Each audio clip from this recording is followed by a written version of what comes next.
RBIയുടെ monetary policy committee മീറ്റിംഗിന് മുന്നോടിയായി ഇന്നത്തെ trading സെഷനിൽ ഇൻഡെക്സിൽ വെയിറ്റേജുള്ള IT, ഫിനാൻസ്, ഓട്ടോ തുടങ്ങിയ സെക്ടറുകളിൽ വന്ന സെല്ലിംഗ് പ്രഷറിന്റെ പശ്ചാത്തലത്തിൽ ഇന്ന് നിഫ്റ്റി 0.7% ഇടിയുകയും 24,550 എന്ന സ്ട്രോങ് സപ്പോർട്ട് നഷ്ടപ്പെടുത്തി 24,542 ക്ലോസിംഗ് നൽകുകയും ചെയ്തു. ഗ്ലോബൽ മാർക്കറ്റിൽ ഉടലെടുത്തിരിക്കുന്ന ട്രേഡ് സംഘർഷവും അമേരിക്കയുടെ എക്കണോമി അപകടകരമായ അവസ്ഥയിലേക്ക് നീങ്ങുന്നു എന്നുള്ള ആശങ്കയുമാണ് ഇന്ന് ഗ്ലോബൽ മാർക്കറ്റിലും ഇന്ത്യൻ മാർക്കറ്റിലും പ്രതിഫലിച്ചത്. ആദ്യം തന്നെ ഇന്നത്തെ ട്രേഡിംഗ് സെഷനിൽ നിഫ്റ്റി 24,550 എന്ന സപ്പോർട്ട് നഷ്ടപ്പെടുത്തിയതിന് പിന്നിലെ ചില പ്രധാന കാരണങ്ങൾ മനസ്സിലാക്കാം. ഒന്നാമത്തേത് ഗ്ലോബൽ മാർക്കറ്റിൽ ഉടലെടുത്തിരിക്കുന്ന സെല്ലിംഗ് പ്രഷറാണ്. 2025 ജൂൺ 4 മുതൽ അമേരിക്കയിലേക്ക് ഇറക്കുമതി ചെയ്യുന്ന അലൂമിനിയം, സ്റ്റീൽ എന്നിവയ്ക്ക് മുകളിലുള്ള താരിഫ് 25% നിന്നും 50% മാറ്റുമെന്ന്, അല്ലെങ്കിൽ 50% ഇരട്ടിയാക്കുമെന്ന് അമേരിക്കൻ പ്രസിഡന്റ് ഡൊണാൾഡ് ട്രംപ് പ്രഖ്യാപിച്ചിരുന്നു. ഇത് ഇന്ത്യൻ മെറ്റൽ സെക്ടറിനെ പ്രതികൂലമായി ബാധിച്ചിട്ടുണ്ട്. ഇതിനെക്കുറിച്ച് വളരെ ഡീറ്റെയിൽഡ് ആയിട്ടൊരു വീഡിയോ 4 ദിവസത്തിന് മുൻപേ നമ്മൾ ചെയ്തതുമാണ്. Tata steel, Hindalco, JSW steel തുടങ്ങിയ കമ്പനികളുടെ എക്സ്പോർട്ടിനെ ഈ നീക്കം പ്രതികൂലമായി ബാധിച്ചേക്കാം. ഇതിൻ്റെ പശ്ചാത്തലത്തിൽ 2025 ഫിനാൻഷ്യൽ ഇയറിൽ ഇന്ത്യ അമേരിക്കയിലേക്കുള്ള മെറ്റൽ എക്സ്പോർട്ട് വഴി $4.5 ബില്യൺ വരുമാനം നേടിയിരുന്നു. ഈ വരുമാനം 2026 ഫിനാൻഷ്യൽ ഇയറിൽ മെറ്റൽ സെക്ടറിന് നേടാൻ സാധിക്കില്ല എന്നാണ് അനലിസ്റ്റുകളുടെ റിപ്പോർട്ട് പറയുന്നത്. താരിഫ് ഉയർത്തുന്നത് മാർക്കറ്റിനെ, അതായത് മെറ്റൽ സെക്ടറിനെ പ്രതികൂലമായി ബാധിക്കുന്നത് ഷോർട്ട് ടൈമിലേക്കാണെങ്കിലും ഷോർട്ട് ടൈമിൽ പോലും റവന്യൂവിൽ ഇമ്പാക്റ്റ് വരാൻ സാധ്യതയുള്ളതിൻ്റെ പശ്ചാത്തലത്തിൽ ഇന്ന് ഇന്ത്യൻ മാർക്കറ്റിൽ ഒരു പ്രോഫിറ്റ് ബുക്കിംഗ് കാണാൻ സാധിച്ചു. രണ്ടാമത്തേത്, ലോകത്തിലെ തന്നെ ഏറ്റവും വലിയ സമ്പദ് വ്യവസ്ഥയായ ചൈനയും അമേരിക്കയും തമ്മിൽ വ്യാപാര യുദ്ധത്തിൽ ഏർപ്പെടുന്നതും ഗ്ലോബൽ മാർക്കറ്റിനെ പ്രതികൂലമായി ബാധിച്ചിട്ടുണ്ട്. പ്രത്യേകിച്ചും അമേരിക്കയും ചൈനയും പരസ്പരം ഒപ്പുവെച്ച വ്യാപാര കരാർ ലംഘിക്കുന്നതും അമേരിക്കൻ പ്രസിഡന്റും ചൈനീസ് പ്രസിഡന്റും തമ്മിൽ ഒരു കൂടിക്കാഴ്ചയ്ക്കുള്ള സാധ്യത ഉയരുന്നതും ഗ്ലോബൽ മാർക്കറ്റ് വളരെ കോഷ്യസ് ആയിട്ടാണ് വാച്ച് ചെയ്യുന്നത്. മറ്റൊരു പ്രധാന അപ്ഡേറ്റ്, അമേരിക്കയുടെ എക്കണോമിക് ഡാറ്റ വളരെയധികം വീക്കാകുന്നു എന്ന അപ്ഡേറ്റാണ്. കഴിഞ്ഞ ദിവസം പുറത്തുവന്ന അമേരിക്കയുടെ മാനുഫാക്ചറിംഗ് ഇൻഡെക്സ് സൂചിപ്പിക്കുന്നത് അമേരിക്കയുടെ മാനുഫാക്ചറിങ്ങിൽ ഇടിവ് വന്നിട്ടുണ്ട്. 8 മാസത്തിനിടയിൽ ചൈനയുടെ ഫാക്ടറി ഔട്ട്പുട്ടും കുറഞ്ഞിട്ടുണ്ട്. ഇത് ഗ്ലോബൽ ഡിമാൻഡിനെയും ഡിസ്ട്രിബ്യൂഷനെയും പ്രതികൂലമായി ബാധിക്കും എന്നാണ് അനലിസ്റ്റുകൾ പറയുന്നത്.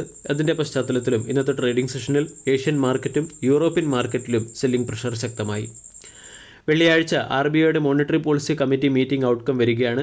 25 ബേസിസ് പോയിന്റിൻ്റെ ഇൻട്രസ്റ്റ് റേറ്റ് കട്ട് മാർക്കറ്റ് പൊതുവെ പ്രതീക്ഷിക്കുന്നുണ്ട്. അതേസമയം ഗ്ലോബൽ മാർക്കറ്റിൽ ഉടലെടുത്തിരിക്കുന്ന അനിശ്ചിതാവസ്ഥയുടെ പശ്ചാത്തലത്തിൽ ഏതെങ്കിലും രീതിയിലുള്ള മാറ്റം വരുമോ എന്നുള്ള ആശങ്കയുള്ളതുകൊണ്ട് പ്രധാന സെക്ടറുകളായ ബാങ്ക്, ഫിനാൻസ്, ഓട്ടോ, കൺസ്യൂമർ തുടങ്ങിയ സെക്ടറുകളിൽ ഇന്ന് ഇൻവെസ്റ്റേഴ്സ് പ്രോഫിറ്റ് ബുക്കിംഗ് നടത്തുകയും ചെയ്തു. അമേരിക്കയ്ക്ക് മുകളിലുള്ള കടബാധ്യത വർദ്ധിച്ചു വരുന്നതും ഗ്ലോബൽ മാർക്കറ്റിനെയും അമേരിക്കൻ മാർക്കറ്റിനെയും പ്രതികൂലമായി ബാധിച്ചിട്ടുണ്ട്. ന്യൂ ടാക്സ് ബിൽ ഇംപ്ലിമെൻറ്റ് ചെയ്യുന്നത് വഴി $3.8 ട്രില്യൺ കടബാധ്യതയാണ് അമേരിക്കൻ ഇക്കോണമിക്ക് വരാൻ പോകുന്നത്. US ഫെഡറലിൻ്റെ ഡെപ്റ്റ് $36.2 ട്രില്യൺ ഉയരുകയും ചെയ്തു.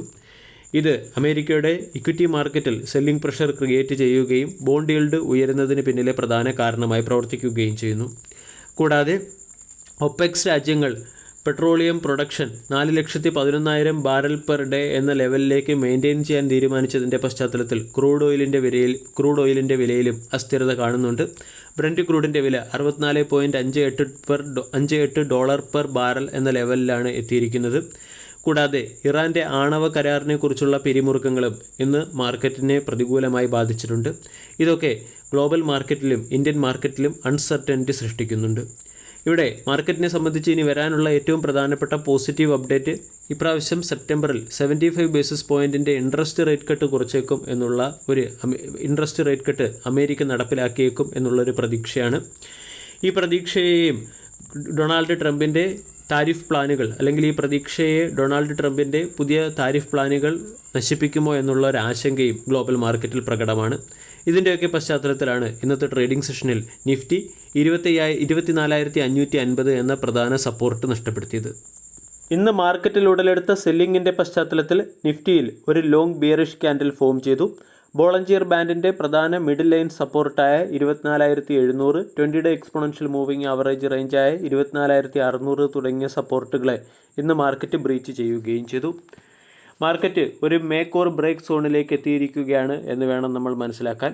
24,450, 24,500 ഒരു ക്രൂഷ്യൽ സപ്പോർട്ട് സോണായി പ്രവർത്തിക്കും.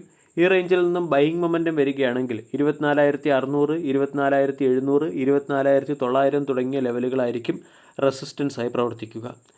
അതേസമയം RSI 50-നടുത്തേക്ക് എത്തുകയും MACD ഒരു നെഗറ്റീവ് ക്രോസ് ഓവർ നൽകുകയും ഇന്ത്യ വിക്സ് 3% ഉയർന്ന് 16.56 എന്ന ലെവലിലേക്ക് എത്തിയതൊക്കെ മാർക്കറ്റ് 24,500 എന്ന സപ്പോർട്ട് നഷ്ടപ്പെടുത്തി 24,350, 24,400 തുടങ്ങിയ സോണുകളിലേക്ക് പ്രവേശിക്കാൻ സാധ്യതയുണ്ട് എന്നുള്ള സൂചനയാണ് നൽകുന്നത്.